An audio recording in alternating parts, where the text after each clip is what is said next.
Hello and welcome to Dice Punks, a tabletop role-playing podcast where we focus on playing full campaigns in less well-known systems. Before we get started on episode 2 today, we have just a couple of notes which I'll reel off as quickly as possible. First off, the Dice Punks record the podcast in our homes across the US, so lag is sometimes a factor. I've tried to edit around it here, but you may notice some odd pauses or crosstalk I wasn't able to entirely correct for. My apologies if any of those moments are hard to follow. Another consequence of our remote recording in pretty DIY circumstances is that all the homes we record in have pets, some of which were more intrusive this time than usual. Again, an effort was made to edit for it, but you'll doubtless get snippets of noise here and there, as well as the occasional awkward edit to remove larger disturbances. In fact, you may have heard some pet noises on my end during this admin. Perhaps the biggest deal with the most minor effect on recording, though, is that when this episode was recorded, our very own Duke of Nothing, Drew, was recovering from a bout of COVID-19. He certainly doesn't let on much during the recording, but I wanted to both applaud his resilience and commitment, and also give you listeners a heads up for any irregularities introduced by having a quarter of our podcast crew suffering from the dread plague. Finally, a minor pronunciation note. Robin and I both pronounced the name of the barmaid at the Nightcap, that's the tavern the gang stopped at last time, as Kaya, when in the previous episode, as well as in subsequent episodes, her name is pronounced Kaya. Sorry for the confusion. Well, that does it for notes. Apologies for the preamble, and on with the show. Hello, and welcome to Dice Punks, a tabletop role-playing podcast where we focus on playing full campaigns in less well-known systems. This week in episode 2 of Nightfall, we'll see what our newly minted demigods are really capable of. Thanks for joining us.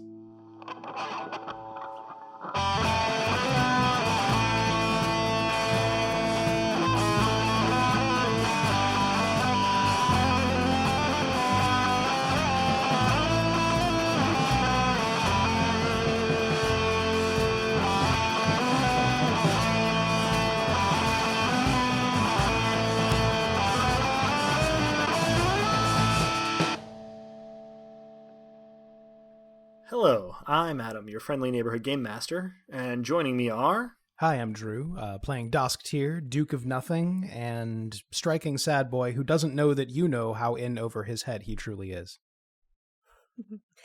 I'm Robin, and I'll be playing Lissa Crate, the spoony and skyscraping Duchess of Fury. Hi, I'm Dez, and I'll be playing Rumnet, the mundane, but still captivating, prophet of the Obsidian God.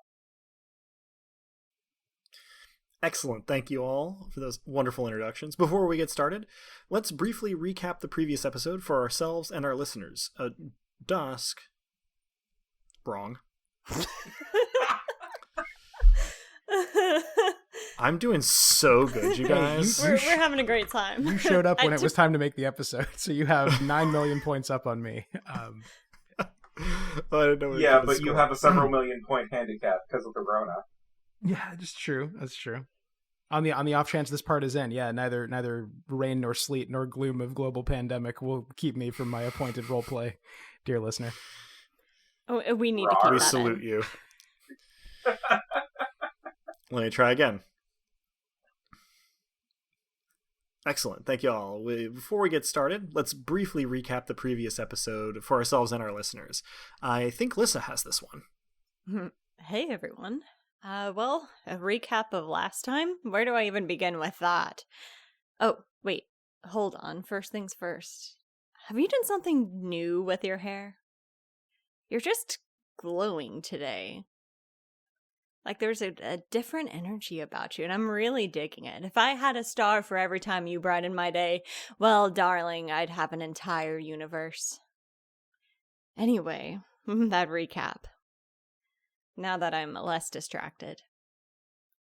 Some bad things happen. I'm not going to dwell too long on that. But I ended up with the soul shard of the Obsidian God, who I now know is named Mott, thrust into me. Not a fan of it, to be quite honest. It's not anything that I asked for. I was perfectly happy at the smithy before all of this started. Long story short, ended up in the heart of Fermata. Everything was dark and dull and made of obsidian. And the big guy Mott mentioned that, me and 2 other fellows were to do his bidding. The other guy was Dosk. This seems to be very knowledgeable. Good energy about the fella. I like him. And he is a noble like I am. And I also met Romnut, who managed to light up even Mott's darkness, but I'm pretty sure that Dosk is more his speed. We eventually ventured up into the Ritus city. Apparently, Fermata is like two sides of a mirror. One side quiet, the other side a perpetual party. I'll give you one guess as to which end I prefer. And we made our way to a perfectly cozy tavern, owned by the body of Veen. Easy on the eyes if I do say so. And the sweet barmaid Kaya. Of course, being who I am, I bought a few rounds for the entire bar. If this is going to be my fate, might as well make the most of it and get the city drunk with me. Eventually, we headed off to our rooms. I would say we called it a night, but the nature of Fermata is that we can't really tell what time of day it is. It's always dark. I'm probably going to put up a bunch of torches the first chance I have and try to do something about the dreary atmosphere. And, oh yeah, should probably check on my friend Varric when I have a chance to. Back to you, Hollyhock God. That was wonderful. Thank you, Lissa. And that's pretty much where we'll pick up. Last time we ended with the two of you having seemingly kind of portentous dreams of standing overlooking all of Taraxis while darkness flowed out of you to cover the land, and it was good. But you wake up with those dreams merely a slightly troubling memory. It's not like there's morning light slanting in through the windows or anything. No real source of light for it, but your bodies kind of know when it's time to get up all the same, and we'll say that you come out of your rooms and down toward the common room at more or less the same time. Not perhaps, synchronized, but within a couple minutes of each other. So, place is pretty quiet. I mean, for the riotous city anyway. You can still hear chatter outside, but the common room is mostly empty. I think probably safe to say that Romnet went back to his house, since, he's got one here. But presumably, I seem to remember even that you were told where to find him if you needed him last time. So if you decide to go looking for him, you should be able to get there with only a few stops to ask directions. So with that, I put it back in our players' hands, at least for the breakfast interval. How are we spending our first morning in Fermata? Side note, Adam? XP spending? Yes. Roll. Oh, thank you for the reminder. Romnet has a particular attribute here. Our player characters who are Nobilis only got the one mortal experience point last time, which doesn't give them a lot to spend, or we'd have recapped it. But with Romnet, he gets to roll per session for a little bit of additional experience for lore-related things. So would you go ahead and do that roll for us? Yeah, and so the skill is called Student of Curiosity. It's part of a path called Ardent Scholarship. And once per session, roll lore, which for me is 6 dice. And that gets me 3 threes, so that's a success. And I get a free XP. Indeed. So this was probably a little evident from last time, but for our listeners at home, the goal when we are rolling, which always means we're doing something on the mortal level in this particular system I've cooked up, is to get matches, at least 2 of the same number in the pool of dice that you roll. And so 3 threes there is, handily succeeds, and Romnet is able to get a little bit of extra experience points. Or an extra experience point, I should say, to be put towards scholarly pursuits. So, now, I believe we arrive at our breakfast interval for Dosk and Lissa. Do we arrive in the common room around the same time, or does one of us find the other waiting? Roughly, we get there around the same time. I feel it's about the same time. It's probably not like meeting at the door and going, "Oh no, you first. Oh no, you first." But and that's the rest of the session. Okay, so pretty much, yeah. By the time you've got your bearings, you're both in the common room. Good morning? Good morning to you. How's the morning treating you? So far, so good. I'm still banding my beard. My hair has already been banded, but if you'd come upstairs and seen me 10 minutes ago, you would have seen a storm cloud of hair and probably no face to be seen. That's just about taken care of. So as I band that, I say, was your night interesting? That's rude. I don't mean to. I didn't sleep well, and not for the reasons that I think you're inquiring about. I am, and I'm sorry about both of those things. Yeah, the blanket was just too short. Either my toes were exposed, or it just fell right under the girls, if you know what I mean. I do. I mean, I don't, because I'm the size I am, but I understand completely. So, anyway, this is weird. Yeah, can I get you breakfast? That's the least I can do. That sounds great. Sure. Where can a girl grab a bite to eat around here? So Kaya is nowhere to be found, but there is a stolid and grim-faced cook who, on cue, appears with 2 bowls of what seems to be liberally buttered porridge and some glasses of, well, some kind of milk. I say glasses. They're probably actually carved of obsidian because that's the most plentiful material around here. And sets them on the counter for you with a sort of somewhere between gruff and friendly kind of grunt. And then he trundles back into the bag. I return it 3 times louder than I mean to. Probably sounds something like... Very manly. The 4 other people eating breakfast in the common room all look over at you for a second and then shrug and go back to what they were doing. I put some coins on the table and make sure that they make a bit of noise as they're hitting the counter. And then say, man, I wish I could get some eggs and bacon, greasy food to counteract all that drinking I did last night. There is no particular response to these words. It's good to know pretty conclusively that the bar isn't taking the orders itself. That would have been great, but anyway, it's food. Yeah, I suppose it is. Probably I venture a bite of the buttery porridge first. I watch attentively. Pretty hearty. It's not like especially flavorful, but it's been well buttered and salted. There's even a little bit of cracked pepper over it. So, it's about as good as morning porridge can get. It's hearty. Brings me back to my day on the farm. I can confirm that this is food.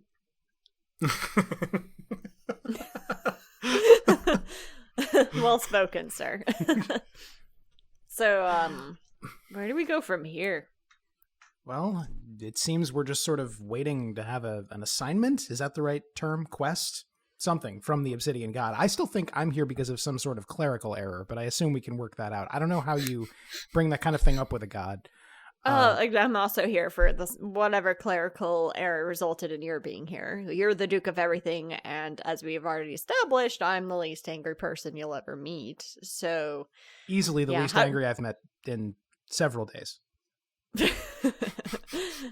I appreciate that. I'm not sure where we file our complaints. Maybe that Romnut fellow would be a good place to start. He seems as good a place as any. I am the cleric. Erroneous and otherwise. Yeah, no, so I should mention at Romnut's name, Dusk does get a faraway look for a second, but then let's find him. Oh, yeah, I think you stand a good chance with that one, if you don't mind me providing a tip or two from your good old Aunt Lissa. I certainly hadn't thought of you as an aunt, but tips are good. Am I his type? I don't think I'm his type. He's totally into you. He seems to be into everybody, though. Is it just like a friendly thing, or am I special, I guess is the question. He's not into everyone, because he's not into me. He's into you. That's a really good point. Everyone else possibly in existence does seem to be into you. Okay. My chances are looking better. Yeah, if I can say so myself, I would say go for it. Dusk produces a silence that is deafening. I will take the opportunity of the silence to point out that Lissa is 6 years younger than Dosk by the ages on their character sheets. That's all right. They sure don't know that. Not that they would younger. necessarily... Not that they would necessarily know that or care, but I just wanted to point it out for the benefit of our listeners and players. How old are you two? That enriches it. I realized that I could, look it up on your character sheets, but that would You deprive could, our but I mean, I'm Lissa- 23. and I'm 29. And Dosk is 29. Yeah, but I, in case you haven't noticed, a pretty young 29. Whereas Yeah. at 36, I'm apparently the old codger of the group. You're our guardian and custodian. Congratulations. Oh, Good luck. Lord. There was speculation that he was 36,000 last session, so... Yeah, that's probably as I keep stammering, I say something along the lines of it's usually with older guys, and I don't know if I've ever done millennia older or tens thereof. Are there complications? I don't want to presume that you have experience in that area. The wrapping doesn't make it any less of a gift. That's well said. Having finished your breakfast at some point after that exchange, you make your way out into the riotous city and spend probably a few minutes, which is to say probably more than a few minutes, searching, through the city, getting your bearings, trying to follow the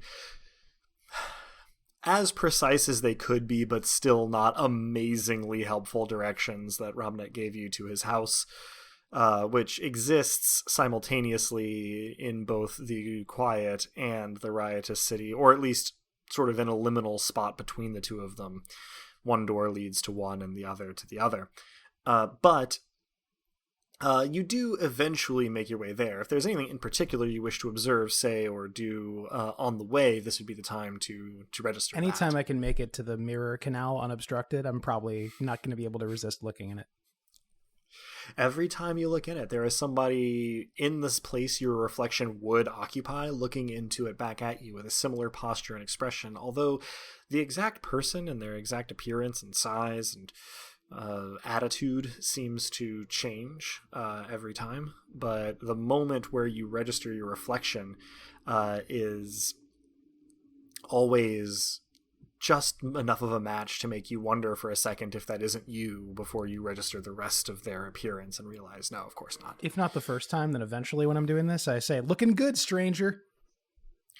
And again, their mouths move at the same time as your mouth does, in roughly the same cadence, but there's no audible sort of way to tell what they're saying. Back away from the canal, convinced that I'm able to look cool, and also that everyone's looking at me, looking cool while I do it. But of course. Also, as a corollary, You're still looking sharp. lip reading is a useful skill in this city. I acknowledge the compliment and try not to let it show that I'm pretty sure she doesn't think I look cool right in this precise moment. I resist staring into the canal because, well, what good will it do me? The journey does not ultimately take a really long time. It's probably just over half an hour, but during that time you do traverse enough to see that there are intersecting canals, as well as a veritable spider web of roads and alleyways and walkways and bridges. The city is not visible very much at a time. The buildings are tall enough and the roads, while not twisting and turning precisely, have enough variation to them, as do the canals, that it is not possible to see a ton of it at once. And the lighting doesn't help. If you'll remember, there is no central light source. Everything is just kind of picked out from the background in a muted glow, regardless of what angle you're viewing it from or sort of where it is in relation to you. So it takes a little bit of getting used to, but the directions are good enough that you do eventually come to what you are pretty sure is the right place in a comparatively quiet little stretch of road if I remember correctly, near the manifestation. Yes. Is that accurate to your memory? Good deal. Which is, of course, the name of the massive cathedral-like building that occupies the same place in both quiet and riotous cities, and that you emerged from below when you first arrived here. And sure enough, there is the house matching the description, and you walk up to it. Would I be correct to assume that one of you knocks, and if so, who is it? Dosk can take the lead on this one. Dosk steals his courage, and is there a knocker, or am I knocking freehand? That's a good question, Ramnat. There is a knocker. It is brass and is the face of some manner of creature that you may not recognize, holding the ring in its teeth. I regard the animal face as though there's a non-zero chance it will bite me, and then when presumably it doesn't, I pull the knocker back and release. And it strikes the plate, Cozy. and you hear footsteps. The echo fades away, and you hear footsteps approaching the door, which opens, and there is Ramnat, looking distinctly sort of sleepy, dressed certainly, grumpy possibly at the state of the whole world, unclear, holding a very large mug of something that is distinctly not steaming. He beckons you both in without saying a word. He leads you back into a kitchen that has 2 plates of eggs and bacon and 1 relatively empty plate, as well as glasses, mugs also of whatever it is that he is drinking, like his life depends upon it. Mind if I help myself to some of that eggs and bacon? We only had porridge. I thought that might be the case, so yes. There's all. I proceeded. Oh, sorry. Go on. There's also coffee. It isn't hot, but that shouldn't be a problem. As an aside, it is entirely possible that Lissa has neither seen nor heard of coffee before. Yeah, I don't know what that is. Don't say that out loud, though. I just proceed to eat my plate full of eggs and bacon, and if I catch anyone glimpsing at how much I'm putting on my plate, I give them a winsome smile, a wink, and say, I'm a grown girl. I mean, while I'm doing a huge amount of math in my head for how much eggs and bacon I can gracefully eat, having already filled up on porridge, but not wanting to be rude, of course, but also not wanting to appear overeager. I'm fighting a war with myself over breakfast. You are so fucking precious. Was that out loud? That was not even in character. Okay. So the two of you put away some eggs and bacon and feel much better after that, even though the light has not changed and it still doesn't feel quite right. The kitchen is relatively homey, and the salt, fat, and protein has revitalized you. I do want to try some of this coffee, though, so I... There is a mug of it. Oh. Like, so yeah. I just kind of take a sip of it and try not to make a face. So when he says it's not hot, is it room temperature or is it? Oh no, it's cold. Oh, it's cold. Okay, It's cold brew. It's like iced coffee. Yeah. So even if I'm thinking, even if Dosk has had coffee, that's probably exotic. A little bit. I'm going to assume that whether or not you decide Dosk has had coffee, he's heard of it. He's from a merchant family that trades, past the Shadowed Lands. Sure. So. Yeah, so then I begin opining on the coffee and comparing it to other coffee I probably have not had, and saying it compares extremely well. You have about half a mouthful back when you hear, Ramnat opens his mouth, but the voice that comes out is not really his. Instead, you hear the voice from the well as filtered through human vocal cords. It says, "My other selves, my children, it is time for you to learn your functions. There are lights in the swamp. They must be extinguished. They know not their place nor my claim on this land, and we must, if we can't. Darkness is native to swamps. There should not be light. Expand my domain in this small way, and you will be ready for your next tasks. Go." And then Romnet kind of shudders a little bit and seems to be himself again. And What takes if I a like very the light? very deep drink of the coffee.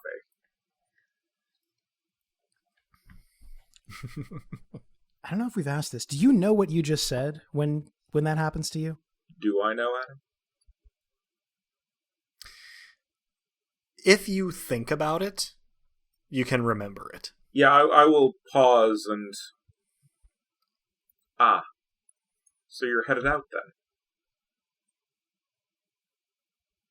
Well, I gesture toward Lissa. What if we like the light? I don't know that matters. You'll still be able to see. After all, we can all see around here.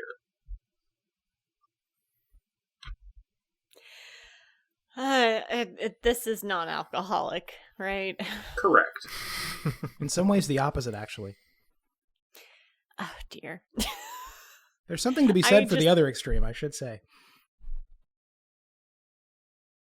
We'll see. This is not something that I've had frequently or ever, and I'm still really not sure about this whole shtick. I think you can understand why. It seems like it's pretty rude to show up at a swamp that we've never been in before and just extinguish lights and oh my, why is everything buzzing right now?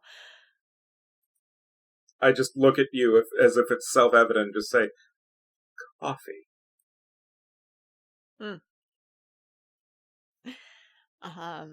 Yeah, so where's the swamp? When you say extinguish lights in the swamp, which of those are metaphors? Oh, so we're not catching fireflies. So, a little bit of Taraxis geography here. The Saru River is the major river that flows through what is more or less the middle of Taraxis, sort of providing the, what's the word I'm looking for? The watershed that most of the forest and most of the farmland is on. Dosk, you were in Selvin before you arrived here, which is actually located in the largest bend of the Saru River. And just around that bend, the river feeds a heavily forested swamp called the Cyanmere. That, if it's a sizable swamp that the Obsidian God was talking about, that's probably the one they were referring to. Possibly the sort of delta marshland between Calavin and Dosk's hometown of Ferret, called the Great Sump, could also be a candidate here, but, technically speaking, it's more marsh and delta than swamp. The forest recedes as you get closer to the delta there. Otherwise, you've really only got kind of smaller, more localized affairs, in the various places around Taraxis. It is not, there are no other great swamps around. I gesture as though I have a map of Taraxis in front of me, even though I don't. And I say, so when you say swamp, which swamp? And when you say lights, do you mean... And when you say extinguish, that means... We could use a fair bit more of definition, and still a notepad and pen for Dosk's questions. I look at you, just like... I fear that even though I speak for the Obsidian God, I have no knowledge of what lies behind the words. The words are not mine. The voice is barely mine. It's mostly, in fact, not. And Also, how do we leave Fermata, come to think of it? Because, I kind of got here by jumping into a hole in the middle of a cave. Do we leave by... That probably actually makes you think of Varric. Oh! And I left my friend in said cave. I'm sure he's fine, right? He's fine?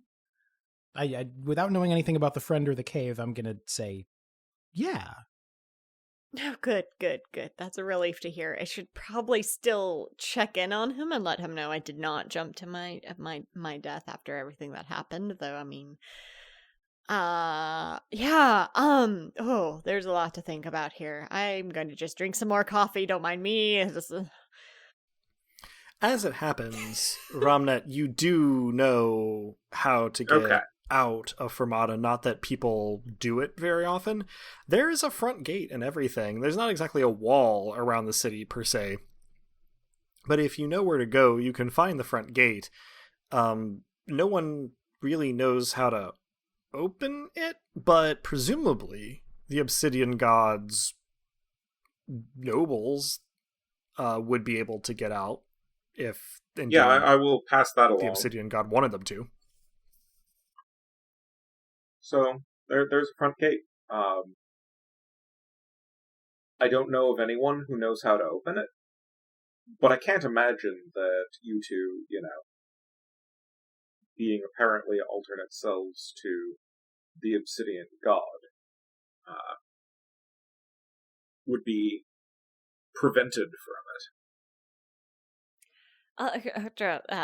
If I can just back you up a little bit, of course there's a front gate. But when you say that no one knows how to open it, do you mean that you and the rest of Fermata is permanently here? Essentially. We live here. Was that intended? What do you mean? Like, it's not exactly a sunny vista, Well, a vacation spot. If you've never been to Therid, it's very nice. And I've never been to the Shadowlands, but I've heard about it from my Uncle Melly, and that sounds nice too. So I guess the point I'm getting at is, this is really good coffee, by the way. Is that a wildberry finish on the end? Anyway, my point is, there are other places to go. Yeah, why Fermata? Why so many people here? It's surprisingly populated for a place that is perpetually dark all the time. I like the sunshine, in case it wasn't obvious. I do a lot of work on farms before I kind of committed myself to the smithy, and it just seems very dark here, and I'm not sure how I feel about people not being able to open the gate, because that begs the question of whether or not they could leave if they wanted to. I'm sure that if they brought it upon themselves to leave, they would find a way, but for many people this is where they have always been and always lived, and it is a self-sufficient place. And if they want to change of pace, they can always go to the other side of the city. I finish my coffee and go, well, I'm kind of down about that. Let's talk about happier things. Dosk, you have ideas, right? For happy things, or about what in the world we're supposed to do if not displease our new boss, who is, I'm going to just check the notes I haven't been able to keep here, a god of some kind. We're supposed to go to a swamp and we don't know which one, to extinguish some lights and we don't know what that means.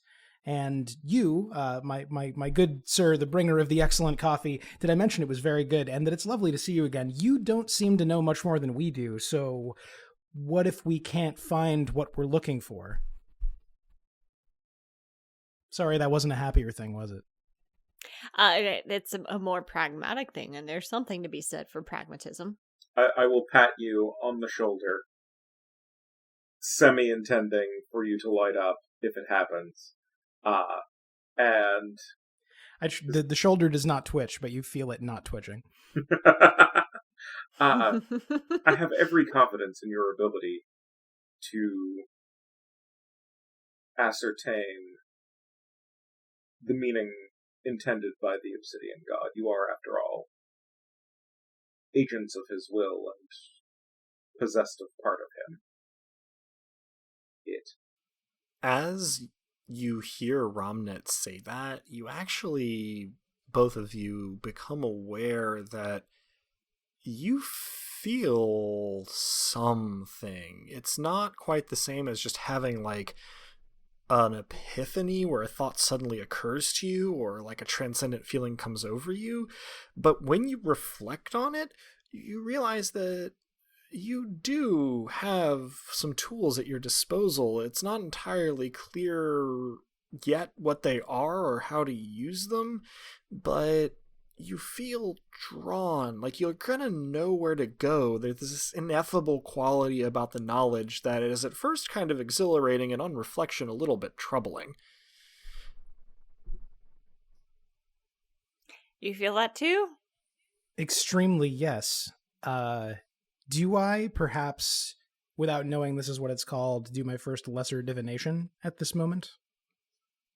I think that you certainly can. So, for our listeners, the way that the divine abilities of our characters work, it does not involve dice. They simply have divine attributes that sort of form thresholds where they can perform miraculous actions either at no cost or else at the cost of some miracle points, of which they have a limited supply. I believe here that lesser divinations are going to be without cost for our Nobilis in this game. And so simply announcing that one is using it is usually going to be enough to get the information that you need, provided it is available through miraculous means and not being obscured in some way. Yes, so every miracle has a sort of level, and if that level is lower than your divine attribute for that kind of miracle, then you can perform it pretty much just by announcing that you are doing it. So Dosk's divine attribute of domain, reflecting his attunement to and control over his domain of nothing, as well as sort of attunement to his imperator, in this case the Obsidian God, is at 4. That's attribute is at 4 out of a possible 5, which is why we call him the Duke of Nothing. And a lesser divination is simply a level 2 miracle. So that's what we'd call a simple miracle, and Dosk can use it without cost to learn small things, general things about his estate. So in this case, though you may not precisely know what you are doing before you do it, you certainly manage to sort of turn your attention inward and feel your consciousness kind of open up. It's not so much like the senses you had as a mortal are expanding as that you have suddenly discovered a new sense. As though you can suddenly feel a magnetic field, only instead of drawing you to the North Pole, or I guess where you are, probably the South one, you are aware of where it is that the Obsidian God's domain is being affronted. You can't explain it in terms of the names that humans give to geography, and you can't point to it on a map, but you could face it. It would be too much to say that I know where we need to go, but I know what direction it's in from where we are right now. Nice. If you'd like to know how I know that, I have no idea how I know that. You just know it. That's the same sort of feeling that prompted me to walk into the Desolation, which is aptly named. No people go up there for a reason, but I did, and hey, here I am. Yeah, it always seems to work out. Well, shall we? I suppose we shall, Romnet. Always a pleasure. Absolutely. I will smile at him. And where am I standing? Am I standing in a place where I could kind of waggle my eyebrows at Dosk without Romnet picking it up? Sure. I do that.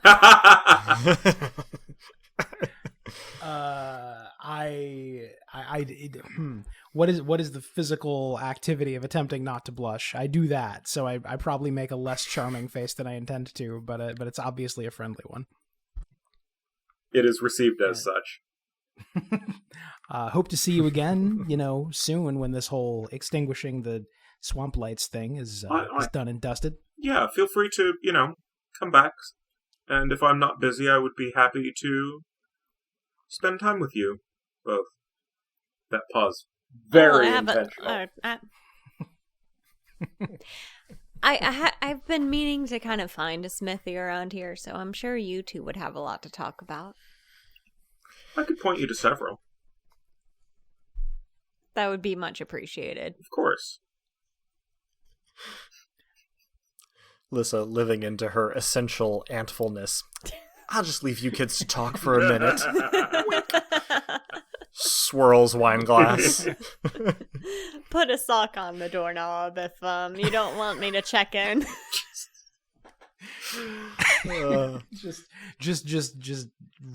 Fury Elemental, Incredible Smith, Chaotic Neutral Horny, Wine Ant. Wine Ant. So when Lissa pulls off this gambit, Dask looks simultaneously excited and horrified, and sort of plants himself back where breakfast was, and turns the chair more toward Romnut than it was before, and says, "I mean, if you need to get some smith stuff done, got a smith. The forge waits for no woman." Yes, exactly that, and so eloquently spoken too. Very, very good with your words, and tongue more generally, I'm sure. Dusk's eyebrows lift off of his head and smash through the ceiling, which will need to be repaired later. Good thing it's made out of obsidian. I will just... Do we need to roll to see how much damage? At that, I will smirk. Also, I should probably roll Charm and Fascinate. I would love it if you rolled a Charm plus Fascinate. Okay, so with 3 dice, that's 1 and a pair of 8s, so that is 3 8s, because I have a Master Die. That is true. So Master Dice in the one roll engine are dice that you can set after you have rolled to whatever value you decide you want. That with a height of 8 is a pretty intense smolder. Balls in your court, Dask. Is Lissa still here? Dask's brain screams. I'm slowly hedging out of the Homer hedging out of the building. With finger guns,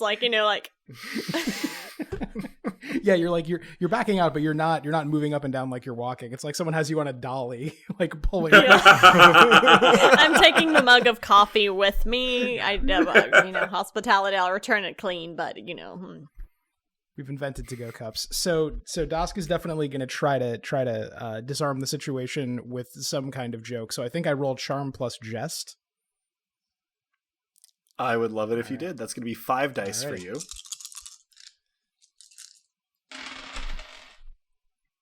That is... Hold on. I'm not going to repeat my mistake with the mistaking 6s for 9s. That is a pair of 6s.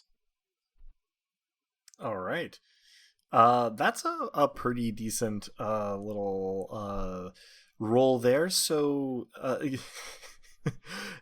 irrespective of what you actually say here, that roll remains. But I would love it if you would role play the joke that Dask uses to diffuse the situation here. I've probably had occasion to get more feedback on my words than my tongue, though I haven't gotten any negative feedback on the tongue side of things either, and I should perhaps stop talking and let you talk about yourself a bit. I mean, I'm not sure what you wish to know, but I'll answer questions. Well, I suppose, what do you do for fun? I hate myself as I'm saying it.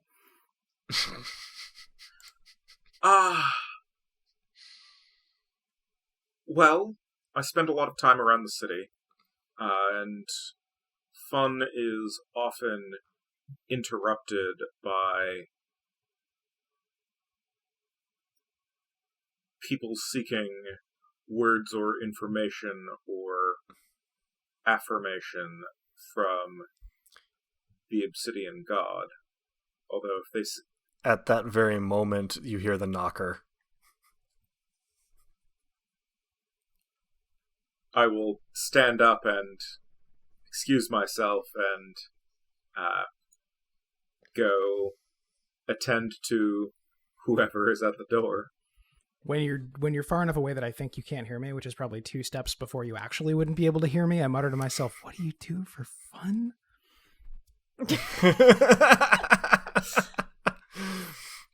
You open the door, Ramnet, and you see that there is a supplicant from the city already, like, you know, kind of clutching their coin purse, tears streaking their face, looking very hopeful.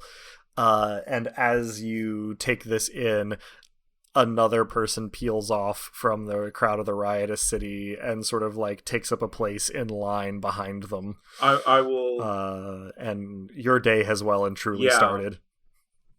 I will take them not into the kitchen, but into the sitting room with apologies and make concerned noises about, you know, what has them crying and so on. Depending on the angle, I'm either just listening or I'm like, my head is poking around the door frame like the little rascals, you know, like. I'm going to go probably with the second one because it's much funnier. Briefly, Lissa, are you using this time to look for smithies? No. I'm just okay. waiting around outside. So you probably see this line from a little ways off start to form. Yeah, bummer. And the first person get let in.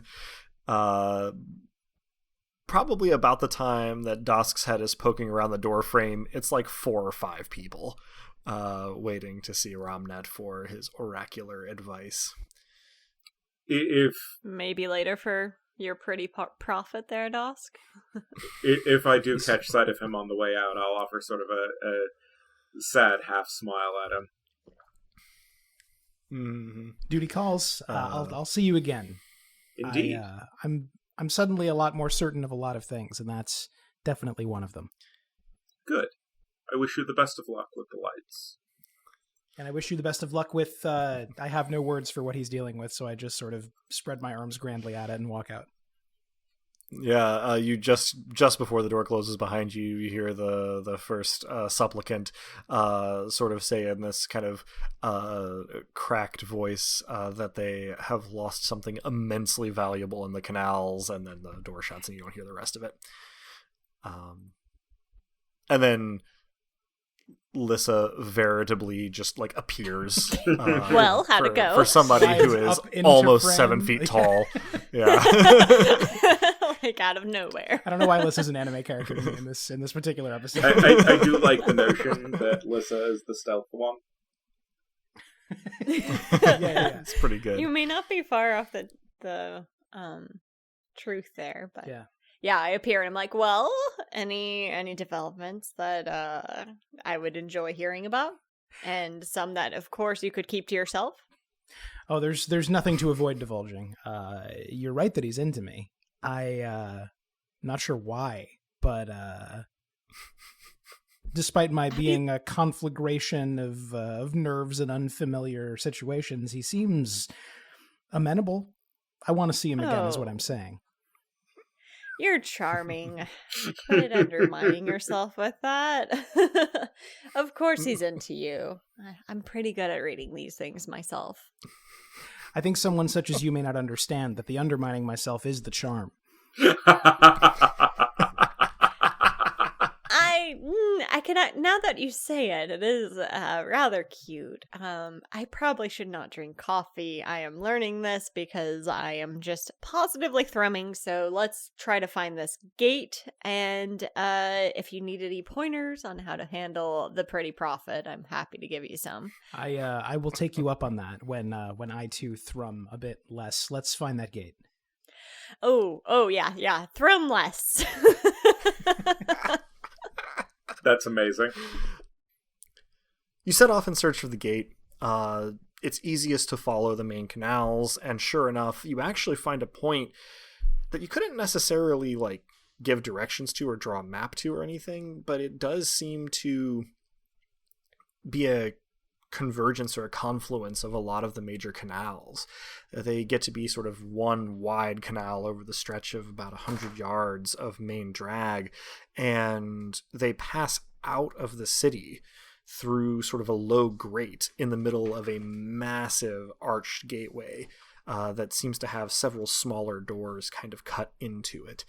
You could open, theoretically, the whole big mass, or you could open just the smaller sections of it, if only you knew how. People don't really go near it. There don't seem to be guards or gatehouses or anything like that, but this is clearly what Romnet was referring to. Right. I guess this would be a good time for me to do a lesser divination, figure out which... This is table open? talk, but like the two options here are like lesser divination or realm miracle, right? Like make a small change to a thing. I could do a realm miracle. Mm-hmm. Let's go for that, because we've already seen a lesser divination, and I have a realm miracle ranking of 2. Yeah, so the realm divine attribute is governing your Nobilis' control over the chancel of the imperator to which they belong. So this is a prime opportunity there.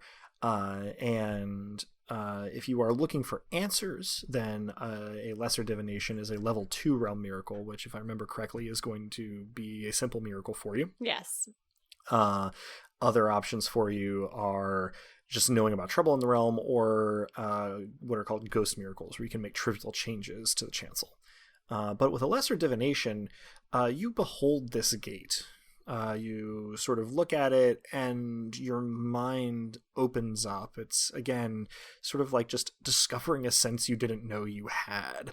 I can see, hear, touch, taste, smell, and perceive the domain of the imperator here, and sure enough, you can understand something about these gates. They're actually, well, alive would be the wrong word.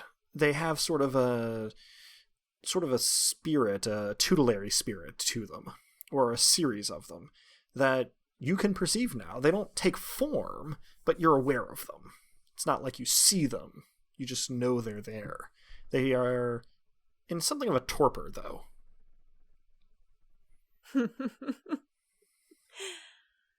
I wake them up. And I think this would be a lesser creation within my domain. Oh, that is going to be an interesting thing here. So, in case anybody at home didn't catch it, Lissa's domain is Fury. And a lesser creation is a level 4 domain miracle. So I think that's going to be a simple miracle for you. It is. Excellent. I am the Duchess. It's not going to cost you anything to create fury in these tutelary spirits. Yeah. Is there anything in particular that accompanies Alyssa's experience of creating this? I sense that these spirits are slumbering, and I connect it to the fact that they're not used. That these people, to my understanding, seem to be trapped here. And of course that's something to rage against. The machine, as it were. I'm sorry. Please feel free to cut that out. Watch me not.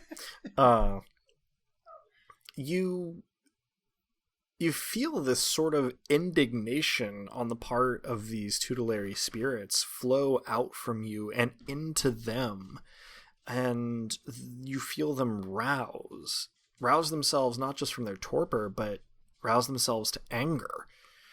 And each of them kind of governing a different part of this mechanism starts to, well, again, they're not physical, so saying they thrash is only a sort of figurative description of what happens, but the whole structure, kind of back in the mundane sense of sight and sound, starts to shudder in its place, and you certainly have the attention of these tutelary spirits now.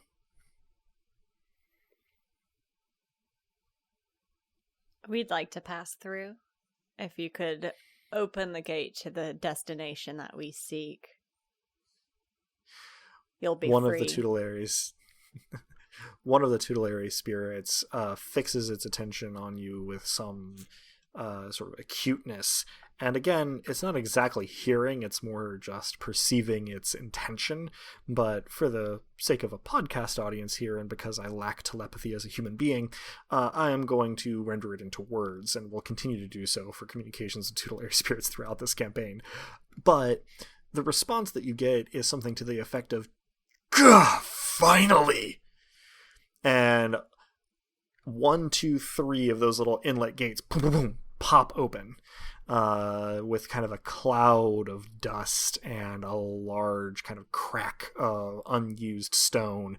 2 of them bounce closed again from the force of their opening, but the third one is held open, the nearest one to you.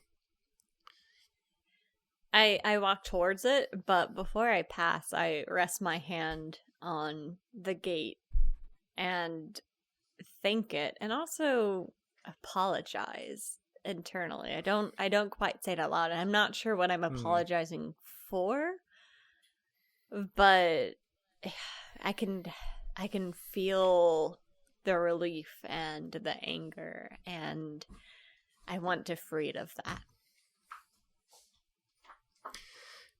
You're not sure how much of that ends up communicated to the tutelary spirit, but you regain your own sense of equilibrium a little bit, at least on the way out. Passing beyond this gate, this starless, sunless, moonless sky is all that you can see. It is not entirely clear if there is or isn't ground in front of you. As you proceed, 1 step, 2 steps, 3 steps seem to be on solid ground. The 4th step sends you plummeting. There's no sign of the city that you left, no sign that there was anywhere that you came from. But in the next moment, just as that sickening, lurching feeling of falling sets in, you find yourself crouched on muddy ground. That goes for both of you, presuming that you both walk through the gate. Yeah, I think we both walked through the gate. Yeah. It takes you a moment to figure out what has happened, but you are in a different place. The air feels close. You can hear animal life all around you, and once you've been there for a moment or two and your eyes have adjusted, you can see around you that you are indeed in a wilderness. There are the dark shapes of massive tree trunks, and if you look up for long enough, you can just pick out stars in the sky from between the dense canopy overhead. Probably Dask and maybe Lissa have had just enough experience with this area to know that you're somewhere in the darkest part of the Signmere. So at least you're where you need to be. But that tugging sense of where you need to go, gone. You're here now. And you're in the dark. Yeah, I say that. As far as my sense of where we need to be, we're there. So anything more specific seems to be up to us and our 5 previously held senses. I say this as though the thing about, because you said it to both of us, the thing about now having another sense, that's definitely occurred to her, even though we haven't talked about it. Sure. That works by me. I am just staring up at the stars and beaming, and I look at Dask and I say, that's probably the second most important thing to me right now. I just didn't realize how much I miss seeing stars. I look up. There's a beat there while you look up, But Lissa, you're still looking at Dosk. At this point, you kind of were staring up at the stars, and you turn to him to speak, and in the distance, over his shoulder, you see a slow pulse of warm yellow light through the trees. It's just barely perceptible. If it was any lighter in this area, you probably wouldn't have been able to see it from this far off. But it sort of takes about 10 seconds to reach its brightest and then to fade away to nothing. Feels pretty welcome after all of the sort of silvery non-light of Fermata. I point over his shoulder and go, ooh! I snap to attention. I don't know, maybe just in time to see the main event. You see the tail end of it, this warm yellow glow through the trees, just barely visible, fading away. And simultaneously, as it dies entirely, the two of you are hit with conflicting feelings. On the one hand, it's sad that the light that seemed so welcoming and such a good change of pace is now gone. On the other hand, though, when it fades, you realize that with it goes a sort of sensation like sandpaper on your mind that you didn't quite have time to perceive fully until it was gone. There's something that grates on you about this light semi-glimpsed through the trees. If we look up at the stars, do we feel something of the same feeling? Interestingly, no. Well then, 2 for 3, non-metaphorical, jungle and lights. I take it then that we do need to literally extinguish them. Or I relocate them, potentially, because as much as it kind of hurts my brain, I like them. If you've got any humane traps on you, I'm certainly open to that option. I don't. And I didn't exactly bring anything with which I could create a trap. I guess we should head in that direction and see what the source is and see if it can be reasoned with. I don't have a better idea. I'm still looking up as I say this, and I say, I'm very glad the stars don't hurt. Me too. I don't know what I would do if they hurt. So we walk that way. You set off in the direction of the light. Yeah, you go in the direction that you heard. You walk towards the light. You pick your way carefully. The ground is sodden and muddy below the thick canopy of the trees on either side of you. You have to wind your way through the trunks. There's no path or anything. And you really have to follow more than a straight line, kind of wherever the dry land is. This being a river swamp, it's not thoroughly inundated, but it is at least as much sort of cool, muddy water as it is solid enough ground. This late at night, and you can't see the sky well enough to know exactly what time it is, but the sounds around you are mostly insects, maybe some frogs and toads, not mostly larger animals, but you can sometimes hear them moving in response to your passage, taking alarm and swimming away or scurrying up into a tree. It makes for a somewhat unnerving and surreal passage, but fortunately, you see the light a couple more times, never seeming to really get any closer to you, but certainly visible through the trees. It sort of does that slow 10-second pulse on and then off every couple of minutes, give or take. It's not extremely regular, but you never really have to wait more than 5 minutes, and sometimes as little as 40 seconds to see it again. And so you can kind of stay on a heading as you head, well, either into or out of or around the swamp. It is almost impossible to develop a sense of direction with this combination of terrain and time of day. Just for all you know, it could be leading you in tight circles.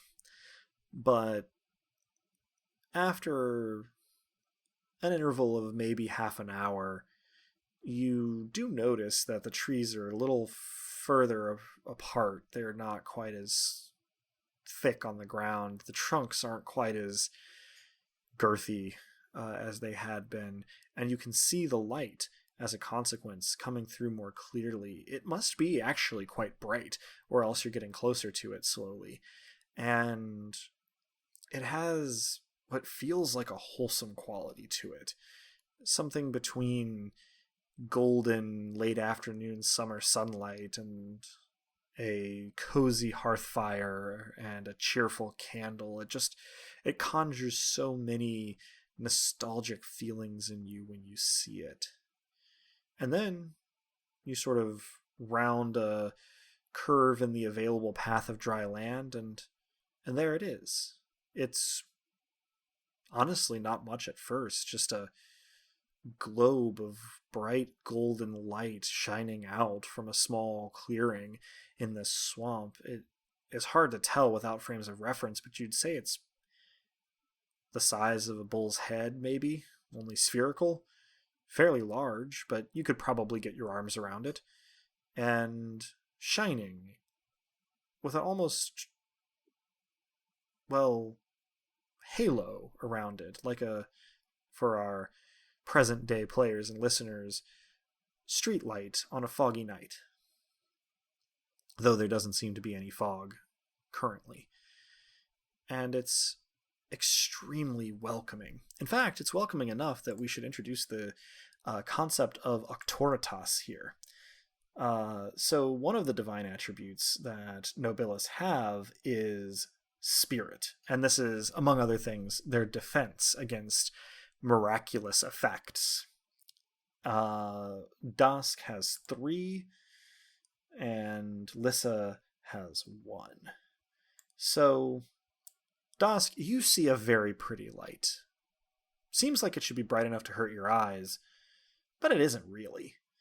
And you behold it kind of happily and take in the surroundings. They don't quite light up like it's daylight, but you can see so much more. The green of the moss and the brown of the bark of the trees and sort of the reflective black surface of the water at night. Lissa, though, you need to make an eerie roll, which I regret to inform you, you can't succeed at. Yeah, I have exactly 1. Yeah. So yeah, for our listeners roll the and 5 for me, just for good measure. But hey, for our listeners, just for like does how much, like, does the number with which she doesn't succeed matter? So not necessarily, but what I was going to say is, as a Hail Mary, having rolled your 5, if you would like to roll 1 more die, and if you can get a 5 on it, you'll have succeeded. surprising no one. Got a 7. Fair enough. So, Lissa, you see this light, and it stirs in you feelings you haven't felt since before you fell out with your family. You belong here. No, not quite. You don't belong where you're standing. You belong over there, where the light is. It's not just light. It's a feeling, pure and distilled, and it's a feeling that you didn't think you would get to feel again. You find that you've started walking before you even realize it, and that's actually probably when Dusk notices this, is when Lissa takes a couple of stumbling steps towards this light. You can see, bathed in the light, her face looks positively rapturous. I put a hand on her shoulder, which requires my arm to be at an odd angle, of course. Say, are you quite all right? Are you seeing what I'm seeing? I'm more than all right. I just feel, isn't it just the most beautiful thing you've ever seen? While Lissa is saying this, whether she is aware of it or not, she's continuing to walk forward, which gives you, Dusk, a couple of options. You can try to arrest her progress with the hand on her shoulder, you can keep up with her, or you can let your hand slide off her shoulder. I attempt to arrest her progress with that hand, and knowing that may not happen, I also am going to attempt... I'm trying to think. So I'm looking at what kind of miracle this would be. Okay. I would like, being the Duke of Nothing, to make her not see what she is seeing momentarily. Is that a destruction? Is that a... What is that? I feel like for you, since you're the Duke of Nothing... There's going to be a lot of double and triple negatives with this character. Yeah. Yeah. Does make miracle calculation slightly more difficult, but I feel like this is a lesser creation if you only want it to be momentary. You will create nothing. Yeah. Momentarily. And creating, I suppose when you and I talked before we started this thing, when Dusk does this, it's not necessarily that the person sees nothing. They see not what they were looking at. They see something that is the negation of what they were seeing. Yeah. Okay. So yeah, and feeling infinitely guilty about it, what I try to do is make her see something that removes the impossible rapture that she's currently seeing from her sight just for a moment, to keep her out of danger. So here's the thing about that. This is a simple miracle for you if there's no penetration on it. Got it. However, you happen to know, as a player, that Lissa has at least some Octoritas. It is entirely possible that as she's part of your what the Nobilis rules will call Familia Caelestis, your family of Nobilis who belong to the same Imperator, you might even be aware that her spirit is 1. You will need to add at least 1 miracle point to have a chance of this taking effect. Fortunately, you have 6 domain miracle points at the moment, so I would go ahead and mark one of those off of your character sheet, bringing you down to 5. And you create this nothing in Lissa's vision. So, Lissa, what is it that you are going to momentarily perceive in place of this wonderful, welcoming light? My sister. For our listeners at home, can you briefly describe what you see? It's this flash. It's more than just a split second. It's more than just a lightning flash, but it's not much more. And for a moment where that light is, you see... It's almost as though I'm looking through the window of a parlor from the outside. And though the parlor is warm and well lit, with a very elegant and regal-looking woman at its center, I'm very well aware that I'm excluded from this environment. Once that image does clear, the light that you see seems tinged with red. This is also true for dusk. It has deepened to a little bit more of a red, and Lissa has stopped walking forward. The feeling that was there, you can remember it so clearly, and you sort of can even perceive it a little bit from this light, but it doesn't have the same hold on you as it did. And the light starts to kind of bob in place, back and forth a little bit. The red lingers. And then another one, some 50 yards off through the trees, comes on. And then off to the other side, a little bit closer, another one. Takes about 5 seconds to reach full brilliance. Hey, Firefly friends. Hey, could we have a word? I assume you're sentient. Little new around these parts, but name's Lissa, and I have a bit of a story to tell you if you have an ear for it. This is gonna seem like I am joking, but I am not. Lissa, would you please roll Charm plus Fascinate? Hell yeah. Which is for you 5 dice plus an expert die. So you'll set that expert die to what you want, the result you want, before you roll the others, and then you'll roll 5 dice. I guess I'm gonna set it to lucky number 7. I've never been really good with expert dice. They are a gamble. Yeah. So lucky number 7 and rolling my 5 dice. Mm-hmm. Look, one fell off. At That the one can very be least, I rerolled. have 2 2s, but let me re-roll this last right. one. Yeah, 2 2s.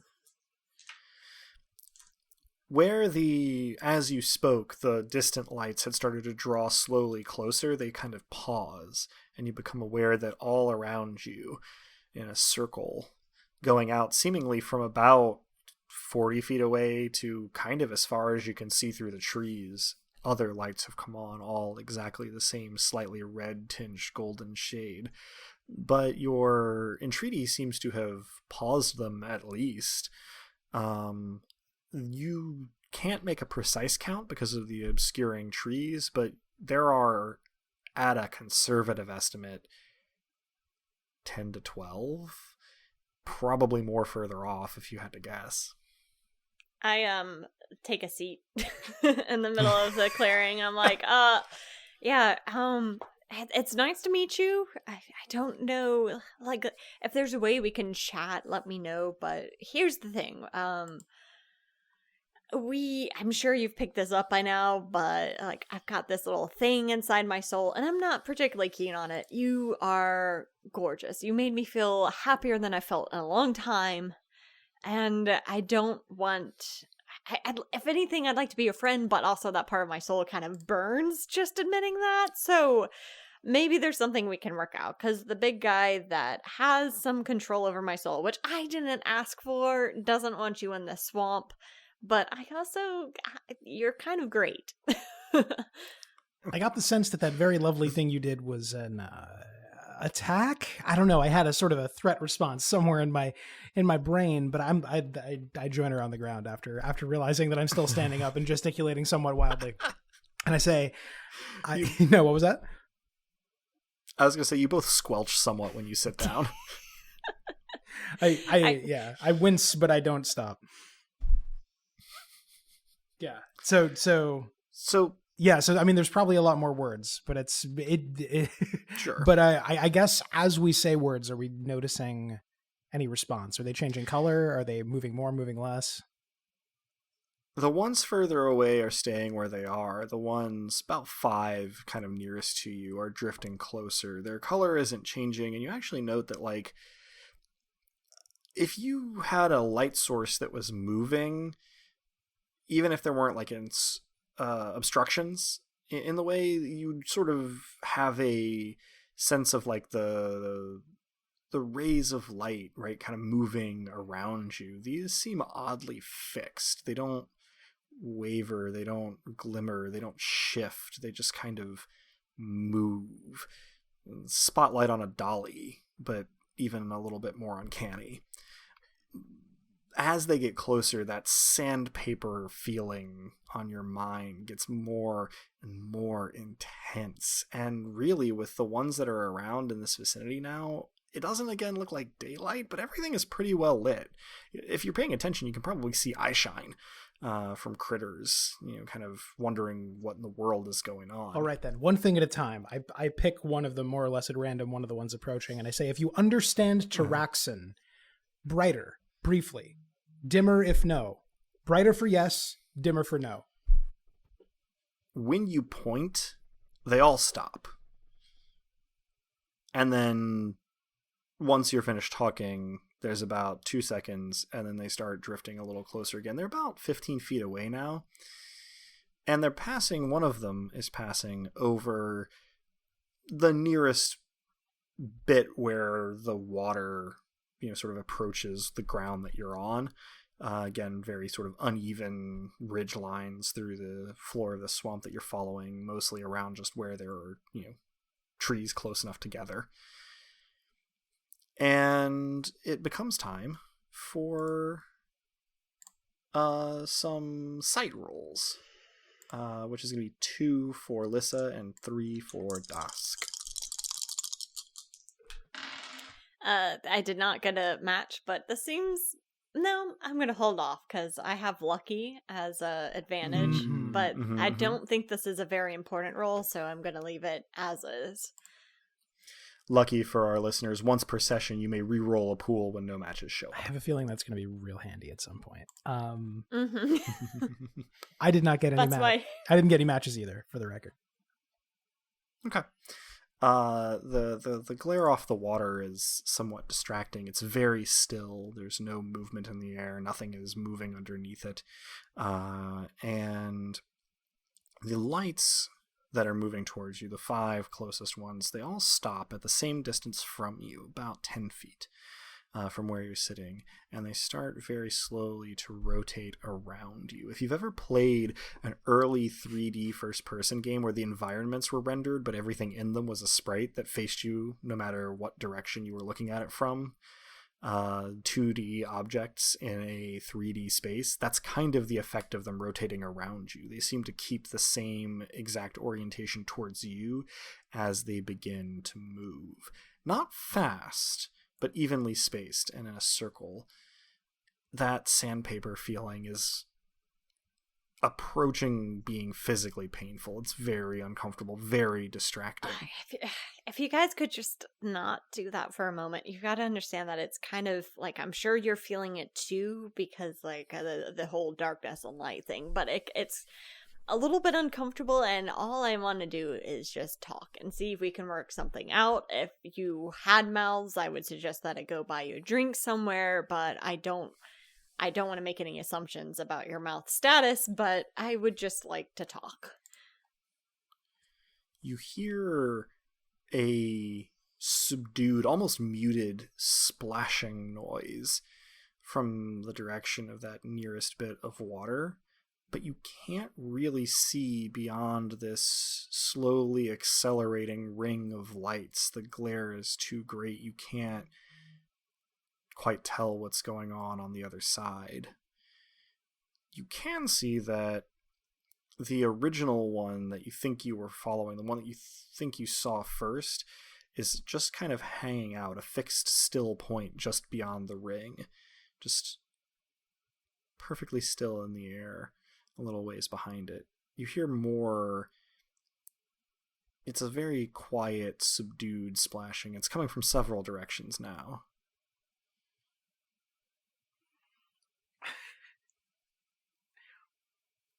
Dosk, you're in the swamp with a pacifist? I've never been accused of being a pacifist, but I've never been in this situation before. I'm not sure if violence is warranted. I'm not actually clear on whether violence is possible. Are they? Have we established that these are what we're talking to, or what we might talk to, and not manifestations of something? Like, are these? He wouldn't say like these. Are these people? Are these a spell? What's happening? At what's happening, there is motion just beyond this now fairly rapidly orbiting ring of lights floating around you, specifically into the brief gap between two of them steps, well, what appears to be a remarkably well-preserved, if extremely waterlogged corpse with golden light shining from its eyes. And when it opens its mouth as well. It staggers towards you, and then you see its fellows behind it and around you coming towards the ring. I manage a friendly good morning.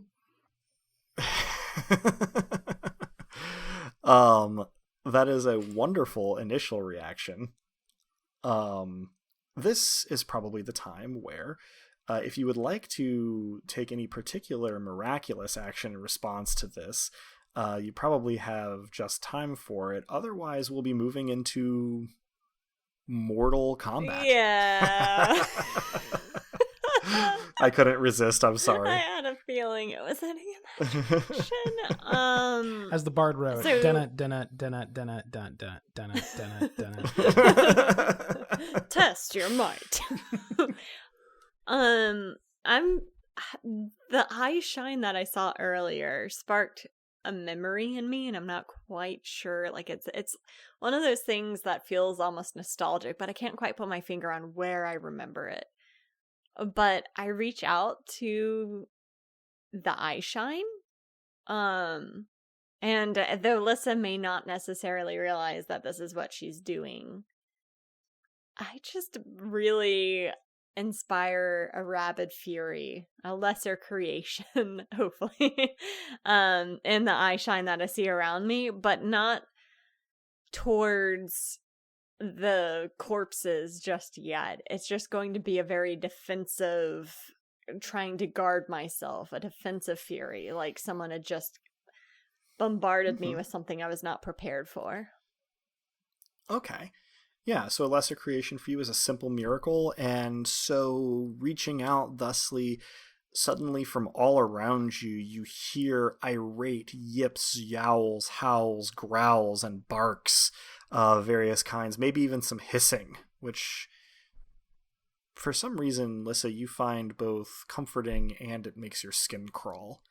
It's bizarre reaction that you don't really expect, but the animals in the vicinity, you're not entirely sure how far away, suddenly become very active and very noisy, and the spinning circle of lights pauses for a few heartbeats, and during that you can see further than you could before. There are probably 30 corpses various distances from you, arrayed in a circle kind of going back surrounding you, that have also paused, and some of the ones further out from you are looking in the direction of these trees and these animals, and even some towards the water. Actually, right before the lights start spinning again, you see one get dragged under by something in the water.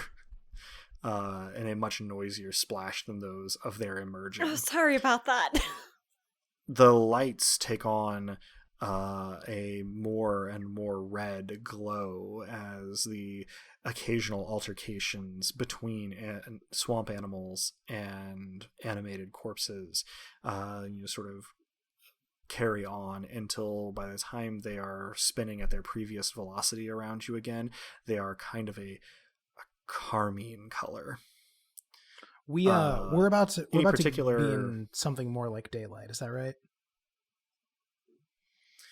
Well, we're approaching imagine it. the hell lights behind me, the red hue lights Totally. that I have in my living room. This is no, really for real though. It is bright, and it has been somewhat bright, but it is also sort of been a dazzling light. Now it is becoming a much more sinister ambient tone. Okay. I'm trying to think if there's a way to keep us in more dark, because that instinctively feels like an advantage, but we're up against pure light here, so maybe not. So if there is anything in particular, Dusk, that you are doing on a miraculous level, this would be the time. Absolutely. To do well, it. that's having more or less simultaneously. That's why I was asking for sure. Was whether Gotcha. I was trying to sort of preserve what darkness exists in this dark, if not for the supernatural swamp, and sort of have it crush in on what is becoming the field of combat in some way, like make the natural darkness stay. Which I guess is a lesser preservation. I guess I'm not sure how lesser it is. This is what we're feeling out together, esteemed GM. As it is local. Yeah. I don't need to stop the sunrise. I just need to make it dark where we are. Yeah. Indeed. So you essentially just light is something, where there before was nothing, and you saw how dark the swamp was when you arrived here, and you simply intentionally but also somewhat instinctually pull on that nothing. You strengthen it, you stiffen its spine, as it were, and around you the light from these things starts to actually behave somewhat erratically, and after a moment the ones spinning around you, those 5, seem to have trouble. They're pushing through the dark as though it were deep snow, fitfully and with effort, and they're spinning slows, which seems to have the knock-on effect of the walking corpses getting a little confused. But by this time, the ones that were closest to you are upon you. So, the way that combat using the mortal attributes in this game works, it does not have a fixed initiative system. Instead, the actions with the widest sets, that is to say the successes with the most numbers in them. So I have 4 3s. I'm going to go before 2 10s. Determines the order of actions. Not all actions taken here have to be attacks or dodges or blocks or maneuvers, but you will just get the 1 action per round. So let's go ahead and start with Lissa. What action are you taking as you come under attack by these lit up corpses? The good news is that due to my martial path of what I've termed the unyielding way, Snake and Grass will allow me to stand without, it's a multiple action without penalty. So since I was still prone on the ground, the first thing I'm going to do is get to my feet, and then I'm going to utilize Gliding Step to kind of shove the corpse nearest to me back to the ground, probably as I'm shouting something like, hey, this doesn't have to come to blows, we can just have a civilized conversation. Why does it always come to blows? All right, so if you're just shoving, that's going to be body plus fight, or 5 dice for you. Okay.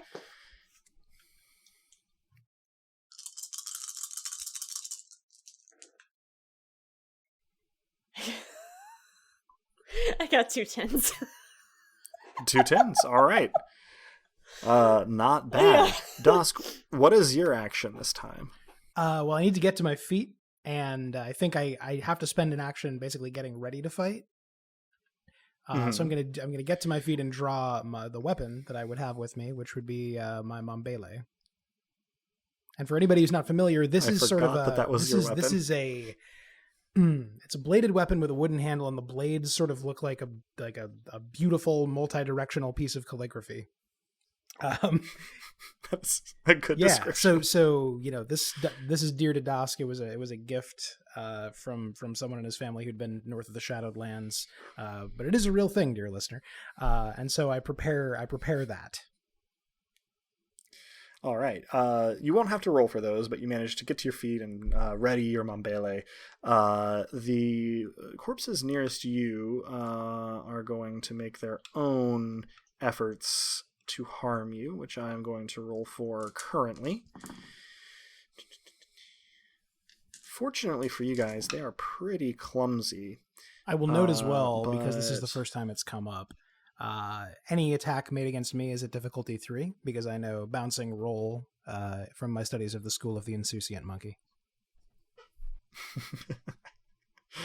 Some of these are truly amazing. This is why you plumb the depths of lesser known systems, is to learn about stuff like the School of the Insouciant Monkey.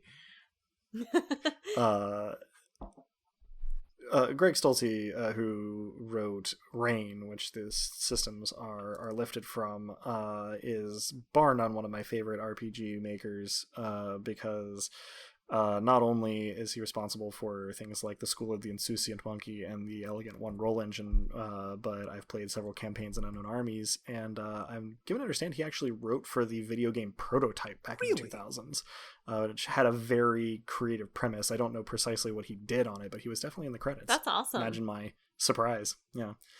I love that game. So I love that. I thought the game was better than it had any right to be. It was it was way more than the sum of its parts.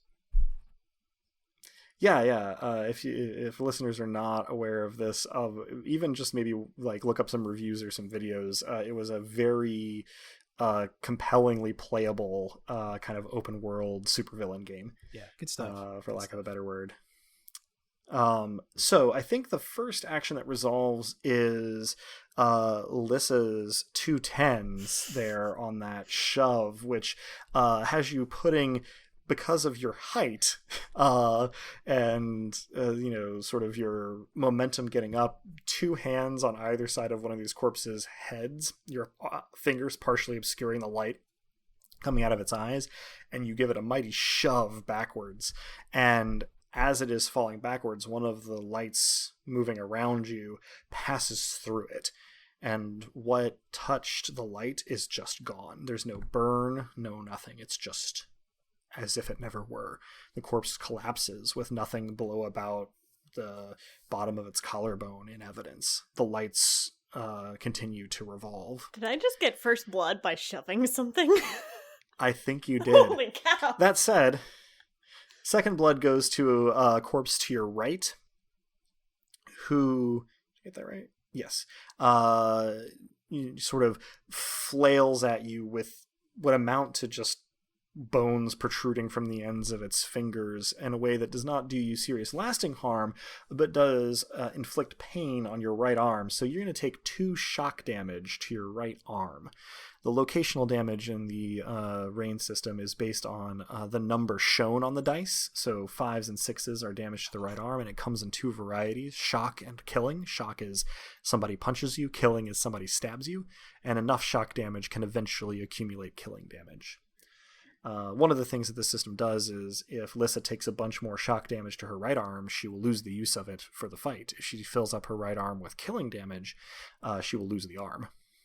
It's my good arm. Unlikely, but I believe you. I imagine both your arms are pretty good. I given to understand that smithing tends to beef you up in the arm area. Bad arms here. On Lissa, anyway. Both my Indeed. hands are better, but... No, fair enough.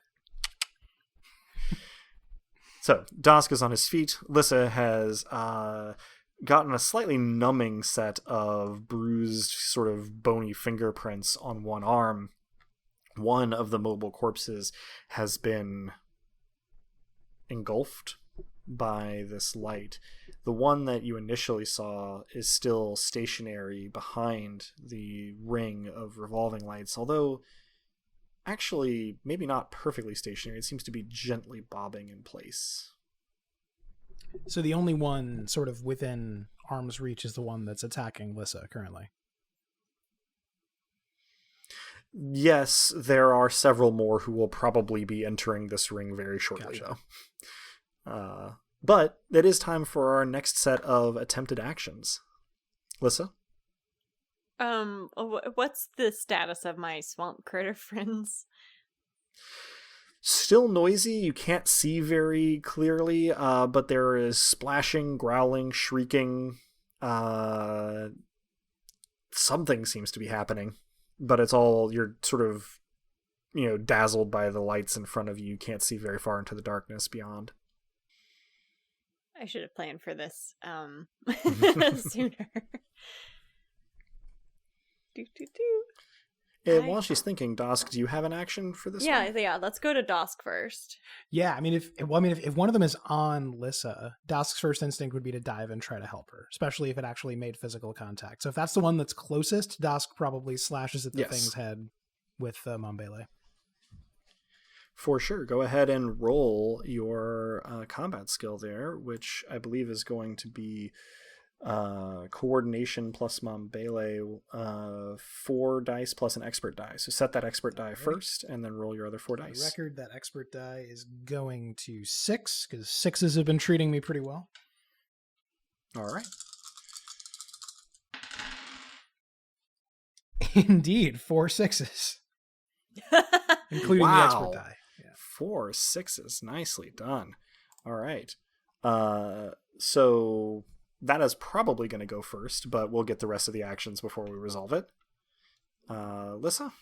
Are we allowed to use miracles in combat? Sure, it will take your action. Yeah. But you can use miracles in combat. Because I've summoned the critters, so I've got the fauna all riled up. So might as well rile up the flora. Because as I imagine, I'm kind of moving around. I'm aware of like the swamp reeds and grass. Yeah, in this area, you're mostly just talking about trees. There is some moss, there is a little bit of undergrowth, but for the most part, you're talking about trees growing thickly enough that there is very little in the way of undergrowth. In fact, probably most of the plant life down here is on the water and not on the ground, though that could be more helpful. Yeah. So anything that is viney, I'm just going to kind of get righteously angry about the fact that I've tried to talk to these things and they seem to be intent on swiping at me, so I want to just, subdue them. Maybe talk some sense into them. It doesn't have to come to this, so might as well just have, the leafy things tie them down for a bit. You let your frustration flow out of you. It seems stronger than you would have expected, and it flows first into the ground and then is picked up by roots. And I'm blanking now on what fungi have, but they're not roots. Not important. I know what you mean, though. They look like roots, but you're right that they're not roots. And then you feel that frustration flowing into the ground, into the roots and others, and being drawn up into the plants, the mosses, and then there are loud creaking and splashing sounds, as well as the sounds of things moving through air and dirt. And you can see the dark shapes of tree trunks actually sort of waving in the shadowed light cast beyond this ring that is revolving around you. Let's see how those corpses do. Okay, so the first thing that happens is, Dusk, your 4 6s land you an almost shattering hit to the corpse that had grabbed at Lissa. Your Mambele lodges in this thing's arm where it has outstretched to manhandle Lissa, and you feel it tear through tissue and lodge in bone. With one more good yank, you could pull this arm all the way off. You feel pretty badass. However, it keeps you from noticing that another one has made it through the ring of revolving lights, and it thwacks you upside the head with a blunted fist. You take 2 shock damage to your head. The moment before I get hit, I say, "You could have had a drink," feeling very badass. I get hit in the head. All right. It is not entirely clear what all of those plants are doing, outside of this ring of light, but the lights go from sort of like a, sunlight coming through red stained glass color to simply just a dark crimson that you can barely see through. The ring around you stops revolving, and all of the corpses that you can see, 12 or more, are standing still, facing towards you, with their eyes and mouths wide open, and this bloody light streaming out of them. Now, some of them, while they are doing this, are also getting accosted. More comically, you see a possum land on one's head and just start kind of, biting and tearing at it, to no particular effect as far as the corpse seems concerned, but much more dramatically, about 40 degrees to the right of that one and further back, a cypress tree pulls a root up by the knee and sort of swings it lash-like, catching and wrapping one of these corpses and squeezing it rapidly until it comes apart, legs in one direction, torso in the other. Sorry about that. There is more noise of animals and plants, and you can see more movement, but you can kind of get a glimpse of the sort of thing that's going on. At this point, I don't know that either of you really has the eerie skill. But Dusk, you do have 2 cents, so go ahead and roll your sense here. Roll my 2 cents. Show myself out. Oh, please don't. We're having so much fun. No matches. Well, that was downright sonorous. Okay. So, you don't really get any particular feeling, but just like that whole thing earlier where you got sort of a sense of things that you hadn't had before, both of you do experience a kind of tug on your mind. and you hear sort of very distantly, as though through static, not that that would be a concept that your characters would have, you hear Mott's voice. One word. It just says, "See."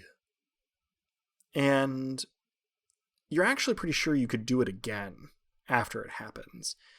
But there's a sensation like an eye opening after a long sleep, but in your mind. And that sandpaper feeling gets so much worse. And what you see is alarming. Because before, there was nothing particular other than these lights and corpses. Now, you can, again, not exactly with your eyes, but perceive the tutelary spirits of every tree and plant around, as well as sort of the internal character of the animals in your view. You can see the animated corpses as silhouettes in this spiritual landscape, and you can see the thing that's actually in front of you. That slightly bobbing light that's been hanging back is actually affixed to a tendril that retreats up into the trees. All of the lights are on tendrils that are coming down from the canopies of the trees, although none of them quite as long or as thick as that one bobbing a little ways away. Where that one enters the trees, you can actually just see, with the aid of this sort of spiritual sense, as well as the lights of the, well, strange tentacles themselves, you think it must be a face, but it is like looking at a lamprey head on, directly in the mouth. Only it's not a mouth with teeth, it's a aperture in reality with shards of reality poking into it in some places, and out of that aperture is shining this golden light that is almost a physically comforting presence, like a blanket or a warm fire.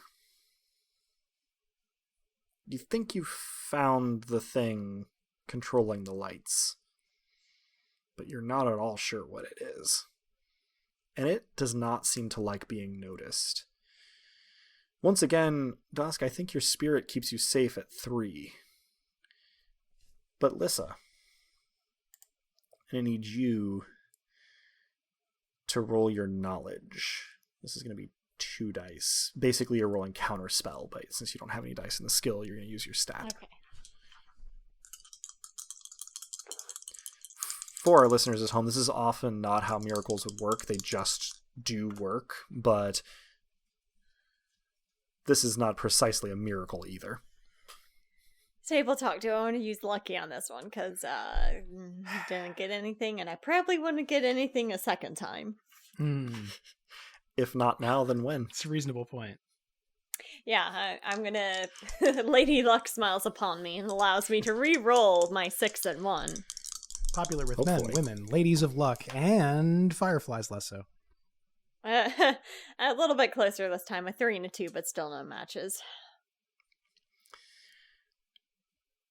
So, Lissa, you kind of know what's happening this time. You don't start doing like your legs want to and running towards the tree trunk at the top of which this thing seems perched. You don't run to embrace the main light a little ways back from you. You don't shout in joy and take off, but you are unable to do anything but fight that urge. For a moment, at least. My eyes well up with the fury with which I fight this urge. Dusk, you feel this sense wash over you, but there's something of like a water break around you. It's like being the Little Mermaid up on your rock as the wave splits on either side. You know, you get sprayed with it, but you're not submerged. You're not swept away.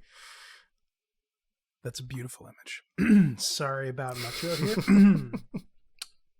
You that is a are beautiful fine. Image. So, what the hell do I do? All right, so it's an aperture in reality. So I wipe the sea spray, metaphorically speaking, from my face. So I guess what I want is to make this thing, to continue the Little Mermaid motif, not part of our world.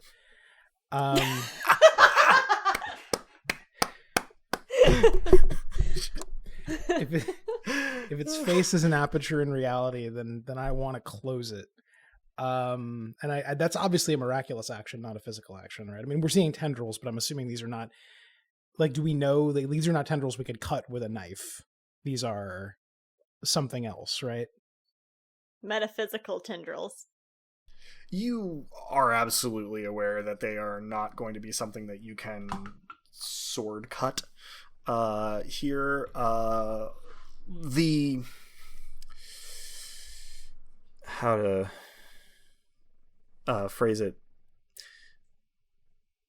the thing that you are using to see it, you think you can do it again. It's actually, it seems innate. You just didn't know it was there.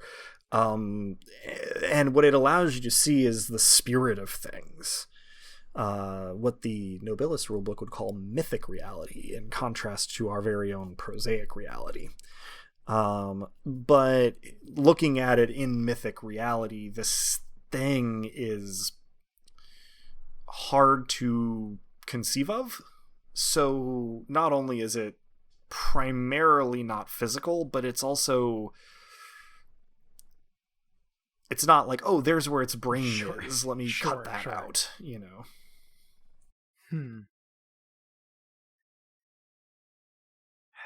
I mean, table talk, because I mean, so this is so goddamn abstract. What do we do to this thing? We can't buy it a drink, I don't think, unfortunately. I think that's off the table now. I have a vivid image of this thing, just cracking a cold one, but that's probably not in the cards. Cracking an infinite and questionably real cold one. Yeah, I think what Dask is going to try to do is aim for the head, but in the most metaphysical way possible, to focus completely on the thing that we saw that looked like the center, the thing that looked most like the source, and to essentially try to replace possibility and shards of reality with emptiness, to crush light with darkness, to crush existence with non-existence. Again, with now, is that a creation or a destruction? With the estate of nothing, I leave that to you, obviously. I am actually going to go for a lesser change. Yeah, that makes sense. Which is level 6, because you are essentially taking what is something, if not something that you know what it is, and trying to change it into the absence of things.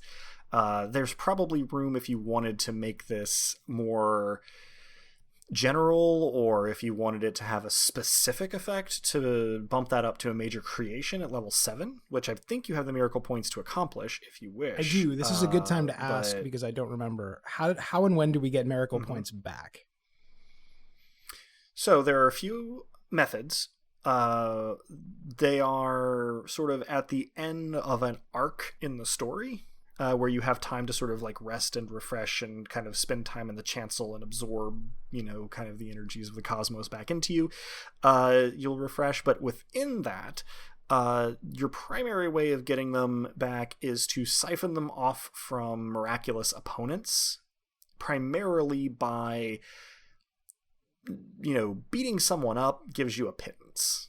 Ruining something they care about or that is connected to them, or better yet, subverting it, gets you closer to a jackpot. Okay, so opportunities will come up, and they'll be strange.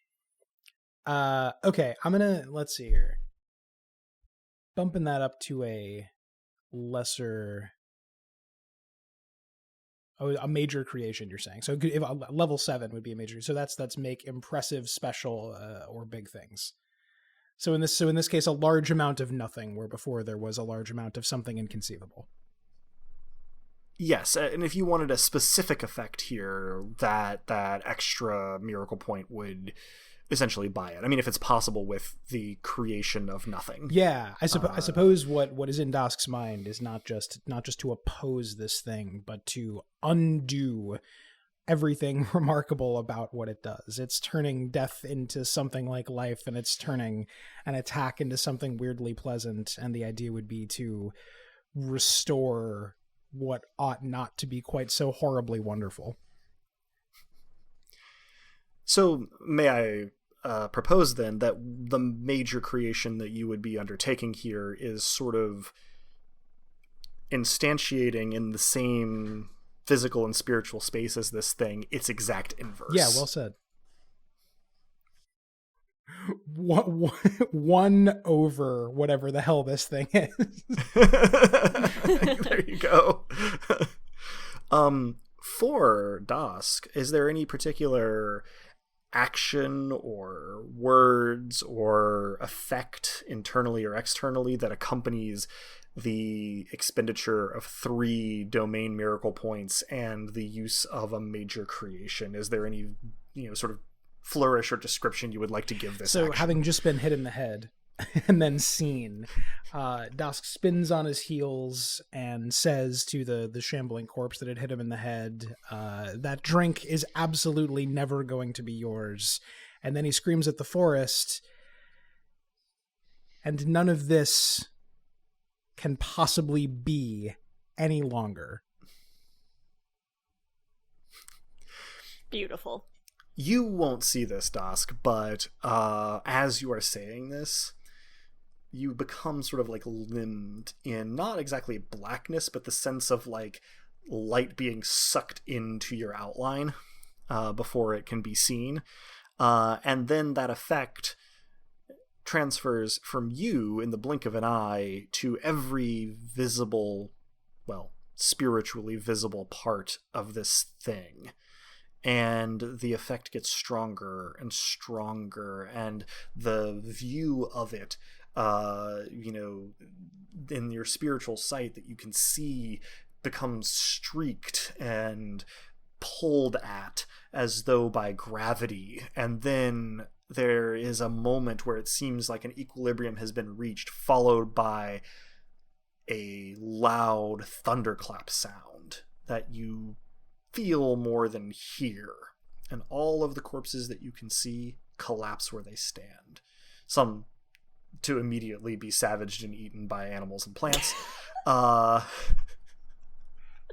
but all of the lights simultaneously wink out, leaving you in absolute darkness. And it feels comfortable. It feels homey. It feels like that sandpaper on your mind is finally gone, and all is right once again in the world, if you can ignore the sounds of, chewing. I breathe a sigh of relief and kind of turn my attention to the critters. Is there anything near me? Not particularly. That rotating ring of these lights kept most things at least the 10 feet away from you, and, they were distracted, so nothing in evidence near you. And also, the darkness may feel right and good and comfortable, but you can't really see very well through it. I just kind of utter a very shaky, You can stop now. It's all right. It's okay. Good animals. From the darkness, you hear a bobcat yowl and a wolf yip, and then splashing as one or the other of them retreats into the water, followed by contented tearing and chewing noises. I guess they got a meal. They did at that. This was a strange first day on the job. Yeah, I don't know. Thank you, Dosk. I just, what you did was really, really incredible. Me? I kind of smile at you. I somehow feel it, and- even though I can't see it. I say, me Yeah. incredible. You command nature. I did it. It just, I don't know. They just seemed so. I just felt them. I don't know what to make of any of this. I need a drink. There's a beat after you say drink, and then you hear an alligator's jaws snap a little ways away. At least they're not mad at us, I guess. No, they certainly seem to be content. It seems that all's well that ends well. It seems to have ended. That's something. I'm sorry, by the way, about taking away. You just seemed so happy, but I somehow knew that they were making you happy to hurt you, and that's the worst thing one can do. Yeah, sorry about that. I don't know what I don't know what came over me. It's just it was something. It didn't have to be that way, Like, I don't understand why everything has to turn into just so much conflict. To be honest, I don't know why it didn't affect me that way. Maybe I'm not as optimistic as you about nonviolent resolution. Well, regardless of the reasoning, you saved my skin, so I owe you one. Don't mention it. I mean, you did just mention. You know what I mean. If I'll promise not to mention if you don't mention the alligator. It's a deal. So you, in the moment of silence that falls, again, sort of wreathed in this embrace of darkness, you feel, again, kind of in that perception of the sight, that you've learned to use through this encounter. You feel Fermata just over your shoulder. No matter which way you face, you can feel it there, here in the absolute darkness of the swamp. You think if you just took the correct step, you could get back there. I reach out for Dosk and the darkness, and start to head back. You find his shoulder unerringly. You don't even have to guess. You just know. I don't start. I'm not surprised. I almost expect it, and we set off together. The first step you take sees you right outside the gates of Fermata, and the one that you exited through last time bangs open. The silvery light is waiting for you as you head back in from your very first adventure as the Nobilis of the Obsidian God. And I think we can probably pick up with you guys' presumed R&R next time. So I think that concludes this session of Dice Punks and our hero's triumph over the Will-o'-the-Wisp out in the Great Cyanmere. So thank you for joining us. I hope our players and listeners enjoyed it as much as I did, and that you'll all join us again next time. If you're listening to us now, then you probably know where to listen to us, but we can be found almost any place one can listen to podcasts, as well as on the wider web at dicepunks.com and on Twitter as @dicepunks. With that, I think we're ready to say farewell. Say goodbye to the kind folks at home. Thanks very much for listening, and we strongly encourage you to form parasocial relationships with our characters. I can't top that. Thank you for listening, everyone. You're not supposed to just say it, I know, but yeah. Sure. Remember not to let your past blind you from what your future could be. Wonderful. And as the poet once said, my night is a dream for free. Till next time.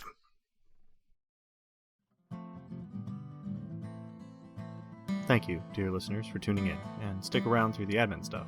Romnet has another prophecy for you. Before we get to regular admin, I wanted to take a moment to thank two generous souls who have already backed us on Patreon at the $10 level. We're just so grateful that there are already folks willing to toss double-digit totals at us for this quixotic endeavor, and so our sincerest thanks go out to our patrons, Torias Kane and Denois. In fact, Denois has already used our backer Discord to share with us some fan art they made of the player characters from our Psionics one-shot. If you'd like to check that out, head over to @DicePunks on Twitter, or back us at any level on Patreon to be invited to that Discord server. Thanks again, Denois and Torias Kane. Be sure to tune in again for the next episode of Nightfall, due out on June 1st for a little Nobilis downtime and hijinks. The songs in this episode, theme of the Dice Punks and its acoustic version, were written and recorded by the Duke of Nothing himself, Drew. Cover art is by Joanne, who will be behind the scenes for the time being, but played Rue the Gremlin in our Psionics one-shot. Site design and graphics for DicePunks.com are by Robin, the player behind the irrepressible Lissa, the Duchess of Fury. Rain and the one roll engine it runs on were created by Greg Stolze, whose work can be found in a, well, frankly, astonishing number of cool places, but I'll point you toward gregstolze.com. Nobilis was created by Jenna Caterin Moran, and can be found alongside much of her other really intriguing work, both in and outside of tabletop roleplaying, at afarandsundlessland.wordpress.com/Nobilis.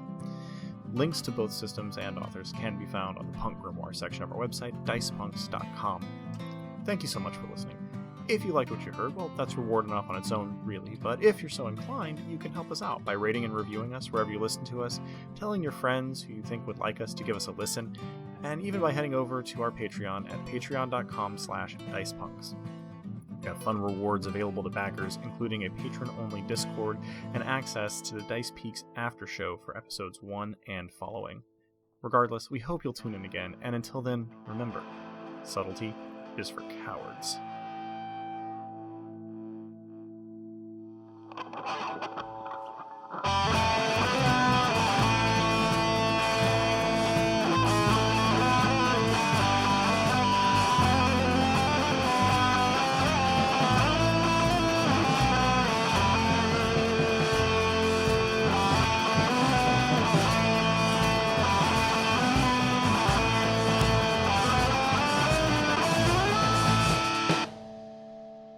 Do not venerate the stars.